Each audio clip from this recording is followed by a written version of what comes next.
ಲೋಕಸಭಾ ಚುನಾವಣೆಯ ಹೊಸ್ತಿಲಲ್ಲಿ ಮತ್ತೆ ಸಿಎಂ ಕುರ್ಚಿಯ ಫೈಟ್ ಜೋರಾಗಿದೆ.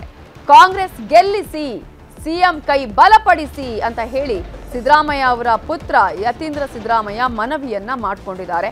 5 ವರ್ಷ ಸಿದ್ದು ಸಿಎಂ ಅನ್ನುವಂತ ಹೇಳಿಕೆಗೆ ಡಿಕೆ ಶಿವಕುಮಾರ್ ಅವರು ಉದ್ಭವ ಅನ್ನುವಂತ ಟಾಂಗ್ ಅನ್ನ ಕೊಟ್ಟಿದ್ದಾರೆ. ಈಗ ಎಲ್ಲಿಂದ ಬಂದ್ರು ಅನ್ನುವಂತಹ ವಿಚಾರವನ್ನು ಕೂಡ ಕೇಳಿದ್ದಾರೆ.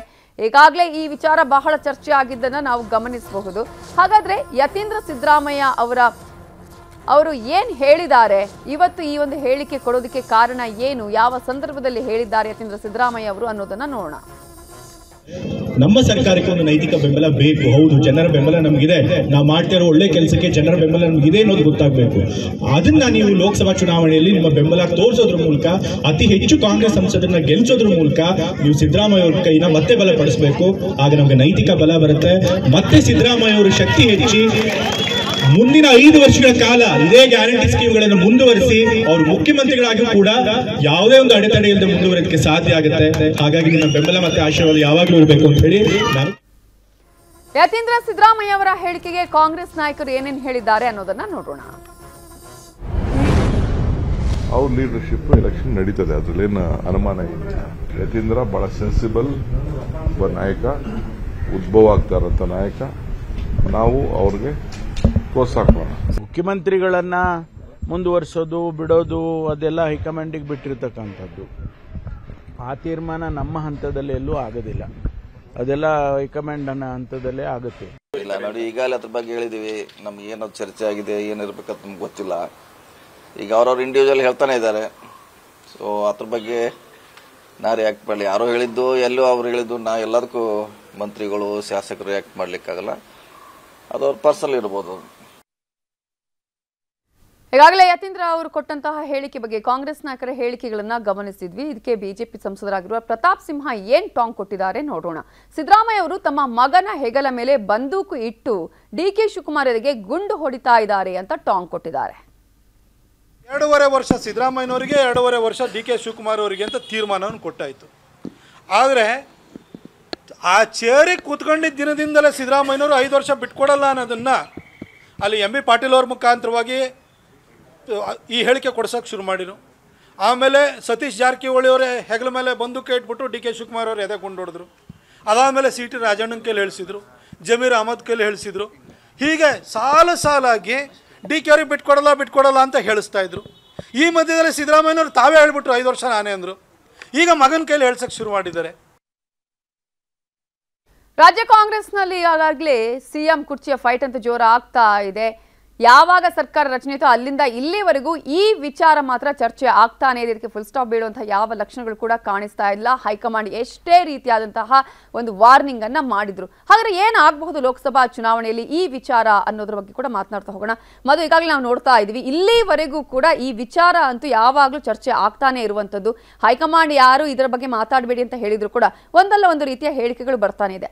ಈಗ ಯತೀಂದ್ರ ಸಿದ್ದರಾಮಯ್ಯವರೇ ಈ ಒಂದು ಹೇಳಿಕೆಯನ್ನು ಕೊಡೋದ್ರ ಮೂಲಕ ಹಾಗಾದ್ರೆ ಅವರ ಮಾತಿನ ಹಿಂದೆ ಒಂದಷ್ಟು ಟಾಸ್ಕ್ನ ವಿಚಾರ ಬರುತ್ತೆ. ನೀವು ಗೆಲ್ಲಿಸಿದ್ರೆ ಅಥವಾ ಹೆಚ್ಚಿನ ಸ್ಥಾನ ಗಳಿಸಿದ್ರೆ ಮುಂದಿನ 5 ವರ್ಷ ಅವರೇ ಸಿಎಂ ಆಗ್ತಾರೆ ಅನ್ನುವಂತಹ ಮಾತಿನ ಹಿಂದೆ ಏನೆಲ್ಲ ರಾಜಕೀಯ ಇದೆ? ಹಾಗಾದ್ರೆ ಗೆದ್ರೆ ಸಿಎಂ ಆಗಿ 5 ವರ್ಷ ಇರ್ತಾರ ಸಿದ್ದರಾಮಯ್ಯ ಅವರು? ನವಿತಾ, ಕಾಂಗ್ರೆಸ್ನ ರಾಜ್ಯ ಕಾಂಗ್ರೆಸ್ ಸರ್ಕಾರದ ವಿಚಾರದಲ್ಲಿ ಗ್ಯಾರಂಟಿಗಳ ಬಗ್ಗೆ ಎಷ್ಟು ಚರ್ಚೆ ಆಗ್ತಾ ಇದೆಯೋ, ಸಿಎಂ ಕುರ್ಚಿಯ ಬಗ್ಗೆಯೂ ಕೂಡ ಗ್ಯಾರಂಟಿ ಇದೆಯಾ ಇಲ್ವಾ ಅಂತ ಇಬ್ಬರು ನಾಯಕರುಗಳ ನಡುವೆ ಅಥವಾ ಇಬ್ಬರು ನಾಯಕರ ಬೆಂಬಲಿಗರ ನಡುವೆ ದೊಡ್ಡ ಮಟ್ಟದ ಚರ್ಚೆ ಆಗ್ತಿರೋದು ಓಪನ್ ಸೀಕ್ರೆಟ್. ಇದೇನೋ ಗೊತ್ತಿಲ್ಲದೆ ಇರೋದೇನಲ್ಲ, ಪ್ರತಿಪಕ್ಷಗಳಿಗೂ ಕೂಡ ಅಸ್ತ್ರ ಆಗಿದೆ ಅದು. ಮೊನ್ನೆನೂ ಕೂಡ ಅಶ್ವಥ್ ನಾರಾಯಣ್ ಅವರ ಕಡು ವಿರೋಧಿ ಆಗಿದ್ದಂಥವ್ರು ಡಿಕೆ ಶಿವಕುಮಾರ್ ಅವರು ಡಿಕೆ ಶಿವಕುಮಾರ್ ಅವರು ಮುಖ್ಯಮಂತ್ರಿ ಆಗಲಿ ಅಂದ್ರೆ ಅವರು ಕೂಡ ಮಜಾ ತಗೋತಾ ಇದ್ದಾರೆ ಇಲ್ಲಿ ಆಗ್ತಿರುವಂತ ಪ್ರಯಾಸಗಳನ್ನು ನೋಡಿ. ಸೊ ಇವರು ಯತೀಂದ್ರ ಸಿದ್ದರಾಮಯ್ಯ ಇವತ್ತಿನ ಮೊದಲೇನು ಹೇಳಿಲ್ಲ, ಅದರಲ್ಲೂ ಕೂಡ 15-20 ದಿವಸದ ಅಂತರದಲ್ಲಿ 2ನೇ ಸಲ ಎಕ್ಸಾಕ್ಟ್ ರಿಸೆಂಬಲ್ ಆಗುವಂತ ಹೇಳಿಕೆಯನ್ನು ಕೊಟ್ಟಿರುವಂಥದ್ದು. ಈ ಮೂಲಕ ನಂಬರ್ 1 ಈಗಾಗಲೇ ಏನು 4 ಗೋಡೆಗಳ ಮಧ್ಯೆ ಚರ್ಚೆ ಆಗಿದೆ ಅಥವಾ ಅಧಿಕಾರ ಹಂಚಿಕೆಯ ಸೂತ್ರ ಆಗಿದೆ, ಫೈನಲ್ ಆಗಿದೆ ಅಂತ ಏನು ಮಾತುಕತೆಗಳಾಗ್ತಾ ಇದೆ. ದಿಲ್ಲಿಯಿಂದ ಬಂದ ನಂತರ ಒಂದು ಕಡೆ ಸಿಎಂ ಸಿದ್ದರಾಮಯ್ಯ ಅವರು ಕಂಟಿನ್ಯೂ ಆಗ್ತಾರೆ ಅಂತ ಅವರ ಬಳಗ ಒಂದು ಬ್ಯಾಟಿಂಗ್ ಅನ್ನು ಮಾಡ್ತಾ ಇದ್ರೆ, ಮತ್ತೊಂದು ಕಡೆ ಡಿಕೆ ಶಿವಕುಮಾರ್ ಶತಾಯ ಗತಾಯ ಸಿಎಂ ಆಗಿ ಆಗ್ತಾರೆ ಅನ್ನುವಂಥದ್ದನ್ನ ರವಿ ಗಣಿಗ ಇರ್ಬೋದು ಅಥವಾ ಚನ್ನಗಿರಿ ಶಾಸಕರು ಇರ್ಬೋದು ಇಂಥ ಇಂತಹ ಮಾತುಗಳನ್ನ ಏನು ಅವ್ರ ಬೆಂಬಲಿಗರು ಕುಣಿಗಲ್ ಶಾಸಕರು ಇರ್ಬೋದು ಏನು ಮಾತನಾಡ್ತಾ ಇದ್ರು. ಸೊ ಈ ಹಿನ್ನೆಲೆಯಲ್ಲಿ ಆ ಒಂದು ಅದಕ್ಕೆ ಪೂರಕವಾಗಿ ವಾತಾವರಣ ಸೆಟ್ ಮಾಡುವಂಥದ್ದು ನಂಬರ್ 1. ಆ ಒಂದು ಕುರ್ಚಿ ಹಂಚಿಕೆಯ ವಿಚಾರದಲ್ಲಿ ಈಗಾಗಲೇ ಒಂದು ಸೂತ್ರ ಫೈನಲ್ ಆಗಿದೆ ಅನ್ನುವಂಥದ್ದು ಕಾಣಿಸ್ತಾ ಇದೆ. ಇಷ್ಟು ದಿವಸ ಅದ್ರ ಬಗ್ಗೆ ಏನು ಇಲ್ಲ, ಅದು ಯಾವುದು ಸಂಬಂಧ ಇಲ್ಲ ಅಂತ ಹೇಳ್ತಾ ಇದ್ರು ಕೂಡ ಇಲ್ಲಿ ಆಗ್ತಿರುವಂಥ ಬೆಳವಣಿಗೆಗಳನ್ನ ನೋಡಿದಂಥ ಸಂದರ್ಭದಲ್ಲಿ ರಾಜಸ್ಥಾನದಲ್ಲಾದಂಥ ತಪ್ಪು ಇಲ್ಲಿ ಆಗಬಾರ್ದು ಅಂತ ಏನು ಹಠ ಹಿಡಿದಿದ್ರು ಡಿ ಕೆ ಶಿವಕುಮಾರ್ ಅವರು, ನನ್ನ ವಿಚಾರದಲ್ಲಿ ಒಂದು ಕ್ಲಾರಿಟಿಯನ್ನು ಕೊಡಿ ಅಂತ ಡೇ 1 ಇಂದ ಆ ಒಂದು ಕ್ಲಾರಿಟಿನ ತಗೊಂಡ್ಕೊಂಡೇ ಬಂದಂತೆ ಕಾಣಿಸ್ತಾ ಇದೆ. ಆದರೆ ಒಂದು ಸಲ ಕೂತ ಮೇಲೆ ಅದು ಯಾರೇ ಆಗಿರ್ಬೋದು, ಡಿ ಕೆ ಶಿವಕುಮಾರ್ ಆಗಿರ್ಬೋದು, ಸಿದ್ದರಾಮಯ್ಯ ಆಗಿರ್ಬೋದು, ಅಷ್ಟು ಈಸಿಯಾಗಿ ಬಿಟ್ಕೊಡುವಂಥ ಸ್ಥಾನ ಅಲ್ಲ. ಈ ಹಿನ್ನೆಲೆಯಲ್ಲಿ ಅವ್ರದ್ದು ಕೂಡ ಒಂದು ಫೈಟಿಂಗ್ ನಡೀತಾ ಇದೆ, ನಂಬರ್ 1.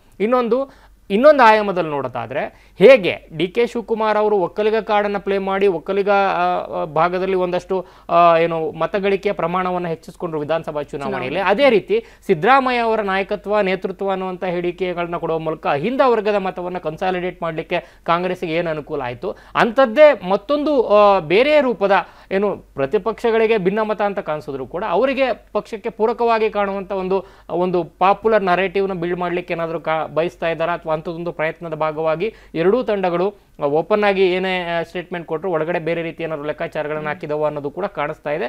ಅದು ಎನಿವೆ 2ನೇ ಆಯ್ಕೆ ಮತ್ತು ಆ ಆಯ್ಕೆಯಲ್ಲಿ ಅರ್ಧಂಬರ್ಧ ಸತ್ಯ ಕೂಡ ಇರುತ್ತೆ. ಆದರೆ ಮೊದಲನೇ ಆಯ್ಕೆ ಸಹಜವಾಗಿ ಹೇಳಿದಂತೆ ಇಬ್ಬರು ಕೂಡ ಕುರ್ಚಿಗೋಸ್ಕರ ಕಾದಾಡ್ತಾ ಇರೋದು ಕ್ಲಿಯರ್ ಆಗಿ ವಿಸಿಬಲ್ ಆಗಿ ಕಾಣಿಸ್ತಾ ಇದೆ. ಈ ಮೂಲಕ ಸಿದ್ದರಾಮಯ್ಯ ಅವರ ಒಂದು, ಯಾಕಂದರೆ ಫಾರ್ ಎಕ್ಸಾಂಪಲ್ ಈಗ ನೋಡಿ, ನಾವು ಹೀಗೆ ಹೇಳ್ಬಿಟ್ರೆ ಸಿದ್ದರಾಮಯ್ಯ ಅವರು 2.5 ವರ್ಷ ಆದ್ಮೇಲೆ ಇಳಿತಾರೆ ಅಂದರೆ ಹಾಕುವಂತ ಏನು ಹಾಕ್ಲಿಕ್ಕಿದ್ದಂತ ಅಹಿಂದ ಮತವರ್ಗ ಓಟು ಸ್ಪ್ಲಿಟ್ ಆಗುವಂತ ಚಾನ್ಸಸ್ ಇರುತ್ತೆ.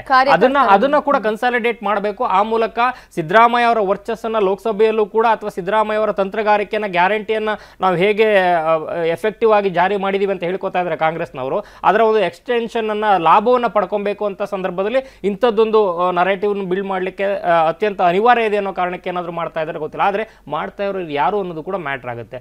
ಯತೀಂದ್ರ ಅವರು ಯಾಕೆ ಪದೇ ಪದೇ ಹೇಳ್ತಾ ಇದ್ದಾರೆ, ಹೇಗೆ ಅಲ್ಲಿ 4 ಗೋಡೆಗಳ ಮಧ್ಯೆ ಒಂದು ಅತ್ಯಂತ ಸೂಕ್ಷ್ಮ ವಿಚಾರ ಚರ್ಚೆ ಆಗಿದೆಯೋ ಹಾಗೇನೆ ತಂದೆ ಅವರ ಭವಿಷ್ಯ ಅಂದ್ರೆ ಸಿಎಂ ಕುರ್ಚಿಯ ಭವಿಷ್ಯ ಏನಾಗಿದೆ ಅನ್ನುವಂಥದ್ದು ಮಗನಿಗೆ ಗೊತ್ತಿದೆಯಾ ಅನ್ನುವಂಥದ್ದು ಕೂಡ ಇದರ ಕಾಣಿಸ್ತಾ ಇದೆ. ಒಟ್ಟಾರೆ ಈ ಒಂದು ಪ್ರಹಸನಗಳ ಮೂಲಕ ಪ್ರತಿಪಕ್ಷಗಳಿಗೆ ಒಂದು ಅಸ್ತ್ರವೂ ಕೂಡ ಸಿಗುತ್ತೆ, ಜೊತೆಗೆ ಕಾಂಗ್ರೆಸ್ನಲ್ಲಿ ಗೊಂದಲವೂ ಕೂಡ ಮುಂದುವರಿಯುತ್ತೆ. ಕಾರ್ಯಕರ್ತರಲ್ಲಿ ಇದು ಕೆಲಸ ಮಾಡೋದಕ್ಕೆ ಇನ್ನೊಂದಷ್ಟು ಸ್ವಲ್ಪ ಕಷ್ಟ ಆಗ್ಬೋದು ಈ ತರದ ಗೊಂದಲ. ಎಕ್ಸಾಕ್ಟ್ಲಿ ನೋಡಿ, ಯಾಕಂದ್ರೆ ಕ್ಲಿಯರ್ ಡಿವೈಡ್ ಆಗುತ್ತೆ, ಅಲ್ಲಿ ಡಿವಿಸಿವ್ ಲೈನು ಕ್ಲಿಯರ್ ಆಗಿ ಕಾಣಿಸುತ್ತೆ. ಒಂದು ಸಿದ್ದರಾಮಯ್ಯ ಬಣ, ಮತ್ತೊಂದು ಡಿ ಕೆ ಬಣ ಅಂತ ಹೇಗೆ ವಿಧಾನಸಭಾ ಚುನಾವಣೆಯ ಏನು ಫಲಿತಾಂಶದ ಪೂರ್ವವಾಗಿ ಏನು ಚುನಾವಣೆಯ ಪೂರ್ವವಾಗಿ ನಡೀತಾ ಇತ್ತು ಕಾರ್ಯತಂತ್ರ, ಆ ಸಂದರ್ಭದಲ್ಲಿ ಕೊಯ್ಟ್ ವಿಸಿಬಲ್ ಇತ್ತು ಒಂದು ಲೈನು. ಅದಾದ ನಂತರವೂ ಕೂಡ ಬಿಜೆಪಿಯ ಆಡಳಿತ ವಿರೋಧಿ ಅಲೆಗಳ ಕಾರಣ ಮತ್ತು ಬೇರೆ ಬೇರೆ ಗ್ಯಾರಂಟಿಯ ಕಾರಣಗಳ ಮತ್ತು ಹಿಂದ ವರ್ಗದ ಕನ್ಸಾಲಿಡೇಷನ್ ಕಾರಣದಿಂದಾಗಿ ನಾಯಕತ್ವದ ವರ್ಚಸ್ಸು ಸಂಘಟನೆ ಎಲ್ಲದರಿಂದ ಏನು ಒಂದಷ್ಟು ದೊಡ್ಡ ಮಟ್ಟದ ಭರ್ಜರಿ ಬಹುಮತ ಸಿಕ್ತು. ಆದರೆ ಈ ಸಲ ಲೋಕಸಭೆ ಚುನಾವಣೆಯಲ್ಲಿ ಇಂಥದ್ದೇ ಸ್ಟ್ರಾಟಜಿಯನ್ನು ಮಾಡ್ಕೊಂಡು ಹೋದ್ರೆ ಅಥವಾ ಇಂಥದ್ದೇ ಒಂದು ಅಪನಂಬಿಕೆಗಳನ್ನ ಅಥವಾ ಅನುಮಾನಗಳನ್ನ ಹುಟ್ಟಾಕ್ತಾ ಹೋದ್ರೆ ಅದೇ ಪಕ್ಷದ ಒಂದು ನಾಯಕರುಗಳು ಸಹಜವಾಗಿ ಕಾರ್ಯಕರ್ತರಿಗೆ ಒಂದಷ್ಟು ಗೊಂದಲಗಳ ಸೃಷ್ಟಿಯಾಗುತ್ತೆ ಮತ್ತು ಅದನ್ನ ಎನ್ಕ್ಯಾಶ್ ಮಾಡ್ಕೊಳ್ಳುವಲ್ಲಿ ಪ್ರತಿಪಕ್ಷಗಳು ಕೂಡ ಖಂಡಿತ ಅದನ್ನ ಏನು ಕೈಗೆತ್ಕೊಳ್ತವೆ. ಈಗ ಅವ್ರು ಏನು ಹೇಳಿದ್ರು, ಡಿ ಕೆ ಶಿವಕುಮಾರ್ ಏನದು ಅವರು ಉದ್ಭವ ಆಗ್ತಿರುವಂತ ನಾಯಕ ಅಂದ್ರೆ ಅದರರ್ಥ ಫ್ಯೂಚರ್ ಇರುವಂಥ ನಾಯಕ, ಸ್ವಲ್ಪ ಹೇಳಿ ಕೇಳಿ ಮಾತನಾಡಬೇಕು, ನೋಡ್ಕೊಂಡು ಮಾತನಾಡಬೇಕು ಅನ್ನೋಂಥ ಸೂಚನೆಯನ್ನು ಕೊಟ್ಟಂಗೆ ಕಾಣಿಸ್ತಾ ಇದೆ ಪರೋಕ್ಷವಾಗಿ. ಅವರವ್ರ ಆಸೆ ಹೇಳ್ಕೊಳ್ಳಿ, ತಪ್ಪೇನಿಲ್ಲ, ಫೈನಲ್ ಆಗಿ ಯಾರೋ ಡಿಸೈಡ್ ಮಾಡ್ತಾರೆ ಅಂತ. ಮತ್ತು DCM ವಿಚಾರದಲ್ಲಿ ಡಿ ಕೆ ಶಿವಕುಮಾರ್ ಅವರ ವೇಗಕ್ಕೆ ಕಡಿವಾಣ ಹಾಕಬೇಕು ಅಂತ ಏನೆಲ್ಲ ಹರಸಾಹಸವನ್ನು ಮಾಡಿ ಸರ್ಕಸ್ಗಳನ್ನು ಮಾಡಿ ಮೀಟಿಂಗ್ಗಳನ್ನು ಪದೇ ಪದೇ ಮಾಡಿದ್ರು, ಅದಾದ ನಂತರವೂ ಕೂಡ ಹೈಕಮಾಂಡ್ ಕ್ಲಿಯರ್ ಆಗಿ ಇಂಡಿಕೇಶನ್ ಅನ್ನು ಕೊಡ್ತು, ಯಾವುದೇ ಕಾರಣಕ್ಕೂ ಮತ್ತಷ್ಟು DCMಗಳನ್ನು ಹುಟ್ಟುಹಾಕುವಂಥ ಪ್ರಮೇಯವೇ ಇಲ್ಲ ಅನ್ನೋ ಮೂಲಕ ಡಿ ಕೆ ಶಿವಕುಮಾರ್ ಅವರ ಒಂದು ಕೈ ಬಲಪಡಿಸುವಂಥ ಕೆಲಸವನ್ನು ಹೈಕಮಾಂಡ್ ಕೂಡ ಮಾಡಿದೆ. ಅದರ ಮುಂದುವರೆದ ಏನು ಭಾಗವಾಗಿ ಲೋಕಸಭಾ ಚುನಾವಣೆಯ ಸ್ಥಾನ ಗಳಿಕೆಯ ನಂತರ ಒಂದು ವೇಳೆ ಗೆದ್ರೂ ಕೂಡ ಅದರಲ್ಲಿ ನನ್ನ ಒಂದು ಕಾಂಟ್ರಿಬ್ಯೂಷನ್ ಕೂಡ ಇದೆ ಅಧ್ಯಕ್ಷಗಿರಿ, ಆ ಕಾರಣಕ್ಕೆ ಅಧ್ಯಕ್ಷಗಿರಿಯನ್ನು ಅವರು ಉಳಿಸ್ಕೊಂಡಿದ್ದಾರೆ. ಸೊ ಲೋಕಸಭಾ ಚುನಾವಣೆಯಲ್ಲೂ ಕೂಡ ಅಕಸ್ಮಾತ್ ಗೆದ್ದಂಥ ಸಂದರ್ಭದಲ್ಲಿ ಖಂಡಿತ ಅದರಲ್ಲಿ ನನ್ನ ಪಾತ್ರ ಇದೆ ಅನ್ನುವಂಥ ಒಂದು ಏನು ಚೌಕಾಸಿಯನ್ನು ಖಂಡಿತ ಮಾಡೇ ಮಾಡ್ತಾರೆ. ಅದು ಪೂರಕವಾಗಿ ಫಲಿತಾಂಶವನ್ನು ಕೂಡ ಬಳಸ್ಕೋತಾರೆ. ಅಕಸ್ಮಾತ್ ಸೋತಂತ ಸಂದರ್ಭದಲ್ಲಿ ಸಿದ್ದರಾಮಯ್ಯ ಅವರ ಬಣದ ಟಾಸ್ಕ್ ಅಂತ ಕೊಟ್ಟಿದ್ದು ಸತ್ಯ ಅಂತ ಖಂಡಿತವಾಗಿ ಕಾಣಿಸ್ತಾ ಇದೆ. ನೋಡಿ, ಸಿದ್ದರಾಮಯ್ಯ ಅವ್ರಿಗೂ ಕೂಡ ಏನು ಗ್ಯಾರಂಟಿಯನ್ನು ನಾವು ಇಂಪ್ಲಿಮೆಂಟ್ ಮಾಡಿದೀವಿ ಅಂತ ಹೇಳ್ಕೊಂತಾ ಇದಾರಲ್ಲ, ಅದರ ನಿಜವಾದ ರಿಸಲ್ಟ್ ಸಿಗುವಂಥದ್ದು ಲೋಕಸಭಾ ಚುನಾವಣೆಯಲ್ಲಿ. ಮತ್ತು ಅವರ ಒಂದು ವರ್ಚಸ್ಸು, ಅಹಿಂದ ವರ್ಚಸ್ಸು ವರ್ಸಸ್ ಮೋದಿ ಕಿ ಗ್ಯಾರಂಟಿ ಅಥವಾ ಮೋದಿ ಅವರ ನಾಯಕತ್ವ, ಈ ಒಂದು ಆ ಒಂದು ಪರೀಕ್ಷೆಗೆ ಹೊರಗೆ ಹಚ್ಚುವಂತ ಒಂದು ಸಂದರ್ಭ ಬರುವಂತ ಲೋಕಸಭಾ ಚುನಾವಣೆ ಆಗಿರೋದ್ರಿಂದ ಎಷ್ಟು ಸ್ಥಾನಗಳಿಗೆ, ಯಾಕಂದ್ರೆ ಆಡಳಿತಾರೂಢ ಪಕ್ಷವಾಗಿ ಬಿಜೆಪಿಯಲ್ಲೂ ಕೂಡ ಸಾಕಷ್ಟು ಅನುಮಾನಗಳು, ಗೊಂದಲಗಳು, ಬಡಿದಾಟಗಳಿದ್ದಾವೆ. ಇಂತಹ ಸಂದರ್ಭದಲ್ಲಿ ಅದನ್ನ ಹೈಕಮಾಂಡ್ಗೂ ಈ ಕರ್ನಾಟಕ ಒಂದು ಮುಖ್ಯ ರಾಜ್ಯ, ಎಕ್ಸಾಕ್ಟ್ಲಿ ಎರಡು ಹೈಕಮಾಂಡ್ಗೆ ಕರ್ನಾಟಕ ಮುಖ್ಯ ರಾಜ್ಯವಾಗಿದೆ ಮತ್ತು ಇಂಡಿವಿಜುವಲ್ ಆಗಿ ಕಾಂಗ್ರೆಸ್ಗೆ ಅತಿ ಹೆಚ್ಚು ಸ್ಥಾನಗಳನ್ನು ಕೊಡಬಹುದಾದಂತ ಏಕೈಕ ರಾಜ್ಯ ಅಂದ್ರೆ ಅದು ದಕ್ಷಿಣದಲ್ಲಿ ಕರ್ನಾಟಕ ಬಿಟ್ರೆ ತೆಲಂಗಾಣ. ಈ ಹಿನ್ನೆಲೆಯಲ್ಲಿ ಕರ್ನಾಟಕದಲ್ಲಿ ಸರ್ಕಾರದ ಮೇಲೆ ಜಾಸ್ತಿ ನಿರೀಕ್ಷೆ ಇರೋದ್ರಿಂದ ಸಹಜವಾಗಿ ಸಿದ್ದರಾಮಯ್ಯ ಅವರ ಮೇಲೆ ಇನ್ನಷ್ಟು ಡಬಲ್ ಪ್ರೆಷರ್ ಅಂತೂ ಖಂಡಿತ ಕಾಣಿಸ್ತಾ ಇದೆ. ಕ್ವಿಕ್ ಆಗಿ ಒಂದೇ ಲೈನಲ್ಲಿ ಹೇಳೋದಾದ್ರೆ ಪ್ರತಾಪ್ ಸಿಂಹ ಅವರ ಹೇಳಿಕೆ ಈಗ ಹೆಗಲ ಮೇಲೆ ಬಂದೂಕು ಇಟ್ಟು ಹೊಡೆಸುವಂತ ಪ್ರಯತ್ನ ಅಂತ, ಇದ್ರ ಬಗ್ಗೆ ಏನು ಸಹಜ. ಯಾಕಂದ್ರೆ ಈಗ ನೋಡಿ ಸಿದ್ದರಾಮಯ್ಯ ಅವರಿಗೆ ಹೊರಗಿನಿಂದ ಬಂದಂತ 15 ವರ್ಷ ಆಗಿದೆ, ಇವಾಗ ವಲಸಿಗ ಅಂತ ಹೇಳಲಿಕ್ಕೆ ಸಾಧ್ಯ ಇಲ್ಲ. ಆದ್ರೂ ಕೂಡ 2 ಸಲ ಏನು ಅವರನ್ನ ಹೊರಗಿನಿಂದ ಬಂದವರಿಗೆ ಸಿಎಂ ಮಾಡಿರೋ ಹಿನ್ನೆಲೆಯಲ್ಲಿ ಅವ್ರು ನೇರವಾಗಿ ಯಾವುದೇ ಒಂದು ಏನು ಕಾನ್ಫ್ರಂಟೇಷನ್ ಮಾಡ್ಲಿಕ್ಕೆ ಸಾಧ್ಯ ಇಲ್ಲ. ಈ ಹಿನ್ನೆಲೆಯಲ್ಲಿ ಗೆರಿಲ್ಲಾ ವಾರನ್ನ ಮಾಡ್ತಾ ಇದ್ದಾರೆ ಅನ್ನುವಂಥದ್ದು ಸಹಜವಾಗಿ ಕಾಣಿಸ್ತಾ ಇರುವಂತ ಅವರ ಬಣದ ಬೆಂಬಲಿಗರ ಚಟುವಟಿಕೆಗಳ ಮೂಲಕ. ಈ ಹಿನ್ನೆಲೆ ಅವರು ಹೇಳ್ತಾ ಇರುವಂತ ಹೇಳಿಕೆಗಳಿಗೆ ಆಸ್ಪದ ಆದ್ಯತೆ ಖಂಡಿತ ಕಾಣಿಸ್ತಾ ಇದೆ. ಕನ್ನಡಿಗರ ನೆಚ್ಚಿನ ನ್ಯೂಸ್ 18 ಕನ್ನಡ ಈಗ ವಾಟ್ಸ್ಆಪ್ ನಲ್ಲೂ ಲಭ್ಯ. ಕರ್ನಾಟಕ, ದೇಶ ವಿದೇಶಗಳ 360 ಡಿಗ್ರಿ ಸುದ್ದಿಯ ವಿವರಗಳನ್ನ ನಿಮ್ಮ ಕೈ ಬೆರಳುಗಳಲ್ಲೇ ಪಡಿಲಿಕ್ಕೆ ಈ QR ಕೋಡ್ ಅನ್ನ ಸ್ಕ್ಯಾನ್ ಮಾಡಿ, ನಮ್ಮ ಚಾನಲ್ ಫಾಲೋ ಮಾಡಿ, ನೋಟಿಫಿಕೇಶನ್ ಆನ್ ಮಾಡಿ.